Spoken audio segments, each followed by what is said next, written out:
எல்லாருக்கும் வணக்கம். இன்னைக்கு மாம்பழ பாயாசம் எப்படி பண்ணுறது அப்படிங்கிறத சொல்ல போகிறேன். ரொம்ப ரொம்ப ஈஸியான டெசர்ட் ரெசிபி. பாருங்கள், பார்க்குறதுக்கு எவ்வளோ எம்மியாக இருக்குது, சாப்பிட்றதுக்கும் அவ்வளோ டேஸ்ட்டாக இருக்கும். அது செய்கிறதுமே ரொம்ப ஈஸி தான். எனக்கு 25 மினிட்ஸ் தான் ஆச்சு. இதுக்கு தேவையான பொருட்கள்: ஒரு 1/2 லிட்டர் ஃபுல் ஃபேட் மில்க் எடுத்து வச்சுக்கோங்க, ஒரு மீடியம் சைஸ் மாம்பழம், ஒரு 1/2 கப் சுகர், அவ்வளோதான். இப்போ கடாயில் கொஞ்சம் தண்ணி விட்டுக்கோங்க, அதுக்கப்புறம் பால் ஆட் பண்ணுங்கள். ஏன்னா சிலர் சம்டைம்ஸ் பால் பொங்கி வரும்போது அடி பிடிக்கும். இப்படி தண்ணி ஊற்றிட்டு நீங்கள் பால் ஊற்றுனீங்கன்னா அடி பிடிக்காது, அதை தவிர்க்கலாம். அதுக்காக தான். ஸோ இப்போ பால் சைடில் பொங்கட்டும். அதுக்குள்ளே நம்ம இந்த மாம்பழத்தெல்லாம் குட்டி குட்டியாக கட் பண்ணி போட்டு மிக்சியில் நல்லா அரைச்சி வச்சுக்கலாம். ஃபைன் பேஸ்ட்டாக அரைச்சி வச்சுக்கலாம். பாருங்கள், இப்போ பேஸ்ட் ரெடி ஆகிடுச்சு. இப்போ இதை ஒரு கடாயில் இந்த ஸ்பூன் அளவுக்கு ஒரு ஸ்பூன் நெய் விட்டு அதில் இந்த மாம்பழ பேஸ்ட்டையும் ஆட் பண்ணி கொஞ்சம் வதக்குங்க. ரொம்ப வேண்டாம், ஒரு 1 மினிட் வதக்குனாலே போதும். ஏன்னா இது ஃப்ரூட் தான் இல்லையா?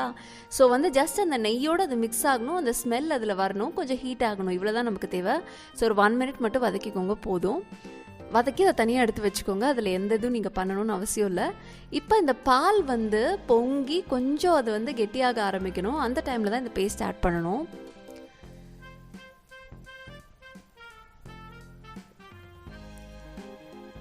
பாருங்கள், பால் பொங்கிடுச்சு. தாடையெல்லாம் உள்ளே எடுத்து விட்டுக்கோங்க. கொஞ்சம் க்ரீமியாக, கொஞ்சம் கெட்டியாக, அதாவது ஒரு 1/2 லிட்டர் பால் ஒரு 1/4 லிட்டர் பால் ஆனோன்னே நீங்கள் இந்த பேஸ்ட்டை ஆட் பண்ணிவிட்டு அதையும் அதோட மிக்ஸ் பண்ணி விட்டுருங்க நல்லா.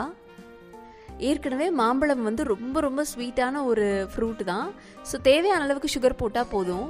ஆடையெல்லாம் நல்லா இழுத்து விட்டால் கொஞ்சம் க்ரீமியாக இருக்கும். ஸோ நல்லா உள்ளே இழுத்து விட்டுட்டு கிண்டிகிட்டே இருங்க.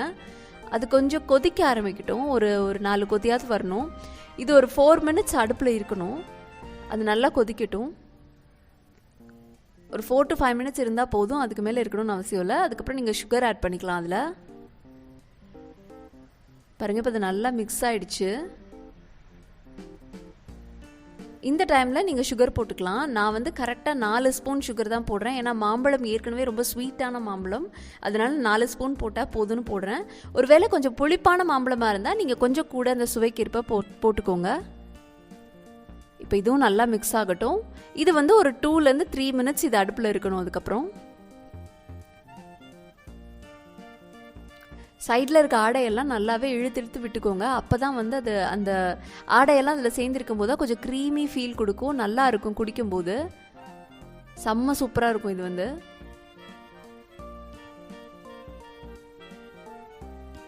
அவ்வளோதான், ஒரு 2 மினிட்ஸ் அது ரெடி ஆகி அது நல்லா கொதிச்சதுக்கப்புறம் அவ்வளோதான், மாம்பழ பாயாசம் ரெடி. பாருங்கள், இப்போ நல்லா கொதிச்சு நல்லா மிக்ஸ் ஆகி ஒரு மாதிரி எல்லோ கலரில் வந்துருச்சு. இப்போ மாம்பழ பாயாசம் ரெடி ஆகிடுச்சு. அவ்வளோதான். டோட்டலாக ஒரு 20 to 25 மினிட்ஸ் தான் ஆகுது செய்கிறதுக்கு. இந்த டைமில் நீங்கள் ஒரு நெய்யில் கொஞ்சம் முந்திரியும் கிஸ்மிஸும் போட்டு நல்லா வதக்கிட்டு அதை இதோட மிக்ஸ் பண்ணிடுங்க. அவ்வளோதான், முடிஞ்சிச்சு. இப்போ நம்ம வேறு பவுலில் இதை மாற்றிக்கலாம். மேலே கொஞ்சம் பிஸ்தாஸ்லாம் எடுத்து நீங்கள் லேஸாக அதை கத்தியால் கட் பண்ணிவிட்டு மேலே தூவி விட்டுக்கோங்க. இந்த மாதிரி இது கரெக்டாக 2 கிளாஸ்க்கு தான் வரும். நீங்கள் 1/2 லிட்டர் எடுத்திங்கன்னா அது 1/4 லிட்டர் பால் ஆனோன்னா அது 2 கிளாஸ்க்கு தான் உங்களுக்கு இந்த பாயசம் கிடைக்கும். நீங்கள் உங்களுக்கு நிறையா வேணும் அப்படின்னா 1 லிட்டர் 2 லிட்டர்ஸ் கூட எடுத்து நீங்கள் பண்ணலாம். ரொம்ப ரொம்ப டேஸ்ட்டாக இருக்கும். டேஸ்ட்க்கு நான் கண்டிப்பாக கேரண்டி.